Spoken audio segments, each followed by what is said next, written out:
When Dylan was 10 years old, we were at a restaurant that we're very comfortable with. We eat out all the time. And within a few minutes of eating the pasta, he came over to me and said, "I don't feel good," and we ran to the bathroom. I noticed that my throat started closing. And then I kept trying to drink water because I didn't know if something was stuck in my throat. And then it got so bad, I couldn't really breathe that much. At that point, he was vomiting and his lips were actually swelling and cracking and bleeding. There were some doctors in the room that were trying to help me, but we took Benadryl.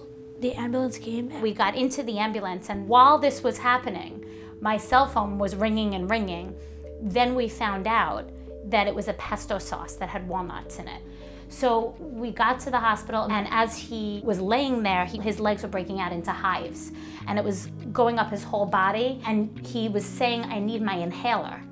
So at that point, they gave him epinephrine, and they agreed. They were not equipped to handle if he was going to have another reaction. So we went by ambulance to another hospital that specializes in children, and he had a third reaction while we were there. A week later of steroids, and we were okay, but it was a life-altering experience. What's important for people to know is that if they used an epinephrine injectable, that it does not resolve the anaphylactic reaction. There are patients who have anaphylaxis for a week after receiving their initial treatment.